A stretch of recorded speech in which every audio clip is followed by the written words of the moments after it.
All right, next thing I want to do is I want to show more of how we can use this subgroup system to improve the mix somewhat, control some tracks, and save DSP power. You want to save when using too many plugins in certain spots. Now, I did use plugins, though. You notice here I've got plugins. These are specific plugins for a use of actually either boosting or cutting some sort of frequency or enhancing an element in a track. For example, here I have a kick drum, and I've increased my 100 hertz right here, as you can see here, about 100 hertz. And I got a Q here of 1.5. Let's try to get that kick drum at right that one frequency. I want to boost it a little bit, get a little more pump to it somewhat. And I gained it by about 4.5 dB is good enough for me. Then I have a compressor to compress the kick drum itself, to give its own tight compression so it has this bump kick feel to it. Next, I apply a gate. Now, this gate you didn't hear before. I can go back and let me just turn the group off, and you'll hear it solo. I'll bypass it. I'll make it tighter. See that? A little bit tighter on my gate. Nice. And it makes it tight enough for me to hear it back. There's no after noise from the sample itself, and it makes it much better.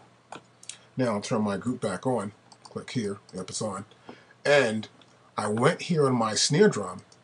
I added an EQ to crisp it up a little bit and sort of change the little parameters right there. Now, I also want to make the kick drum and snare drum and hi-hat compressed all together. But I don't want to add a compressor here and a compressor here and a compressor. I'll sit up here and go, okay, put a compressor here and then put a compressor there. And then we're just using a lot of this compression and we're just wasting DSP power for me. I don't want to do that. And then put one right here. Just ends up, you'll see here when I do it, these are 3 separate compressors right there. I don't need that. So I get rid of them. I don't need them at all. I want to use just one compressor for the overall track. And that's what I did over here. This one compressor. And they're going to the drum effect. This is my drum effect track. It's going here. I'll press Command and click here. We see the faders. They're tied together. Because remember, we've got our group. And they're tied together because we have these send levels are tied. And so I can, they're together here, and these are together here also. Okay, take note of that. And now I can press play. I'll pull it back. We have less compression, see? Now what that is, that's post fader. I'll click here. These are post, it's not, that's pre, but this is post fader. That means after the fader, these effects are on. Got that? Okay. Now, I'm going to go back here to assignment. And then back to assignments. So you can see all the sends for the kick drum, snare drum, and hi-hat tracks. Now what I'll do next is I want to add an EQ here. And we're going to add a 1-band EQ. And I want to make it a little bit darker on the drums. Pick my center frequency here that I want to have. I can also go here as well and type it in. It's right there. I can sort of change my Q and I can boost that frequency a little bit. And then I can play it back. Now the difference here is that we have a compressor before the EQ. So I'm compressing the track, then I'm EQing what I compressed. What I'd rather do in this case is I'd rather have my EQ first. Because I want to have the EQ do the work. And I want to make sure it's the right EQ setting. Then once I have the right EQ, I can say yes. So I can do where I can press Command and click here, and I could mute that, bypass it. And here are my EQ sounds. Then press Command and click here, and I can hear how the compressor sounds. So you got to listen to how these plugins affect the tracks you're making up. That way you can get a much better idea of what's going on in the mix. Now, I could so far, but what we have going on here, we have this group here, which is my kick, snare, and hi-hat. And here we also have my drum effect, which is about 0 dB Get down to about a minus 6 dB here. And I have my drum verb. Now, I don't want to mess my drum verb. I don't want to have it part of a group. It's a specific item. It's already solo safe. That means if I press solo here, I'm going to hear what's ever coming through, but I won't hear anything because these aren't soloed as well. Now, I still hit a reverb too. See that? So, what I want to do though is make them all one group. Now I can group them together as a group here and go to group mode and group them. But I want to group the audio inputs to one specific track. So I'm going to go here and create a new track. This will be an auxiliary track. It'll be stereo and create.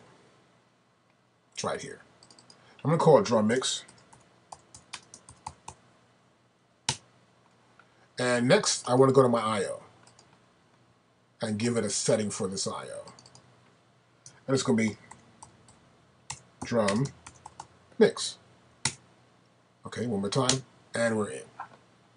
So, the input of this track will be drum mix. Right there. And the output, these tracks here are going to my master output right now. You can see it's going there. It's going to, you can know it's going to 1 and 2 on my M box. And this is going to as well. My drum effects going to 1 and 2. I'm going to press here overall view in my memory location. And we'll go here to my master track, which is right here. It says master. And you'll see this is 1 and 2 M box.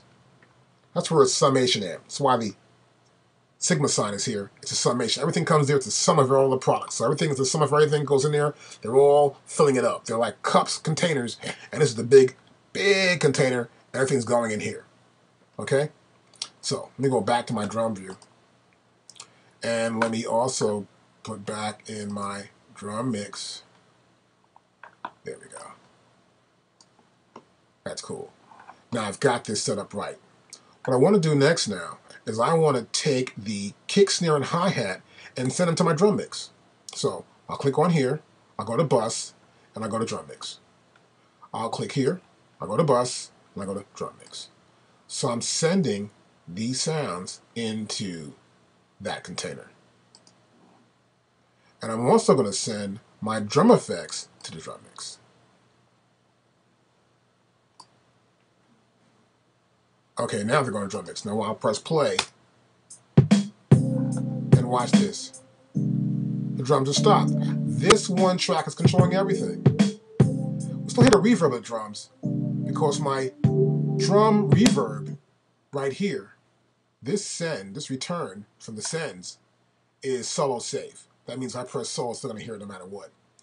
But what I actually did here was really cool. I got the drums all in one container. I can control them right here.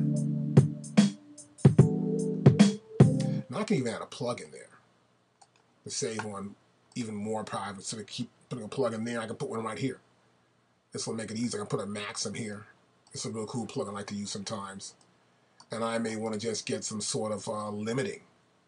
I want to do a mixer limiter. Set that up. I'll pull it down because it may be very loud.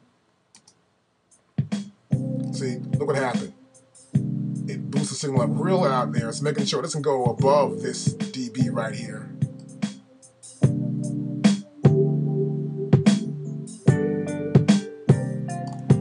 And I'm going to mute it. See how quiet it is now? So I can add a plug in there as well. But what I did, I created a subgroup. And my mixing, I can say, well, hey, I'm going to mix it out. I could mute it or solo it. See, if I solo it, see what happens? You get nothing. Okay, so be aware of that. If you're going to solo it and you're in a mix, you got to make it part of group. Let's do that. We'll go here. We'll put this drum and the drum effects part of group, add it in. We'll press OK. I'll press play and solo it. So be aware of that. If you're going to make it part of group. and you can also add a little effect to it. And that's making a subgroup in the mix.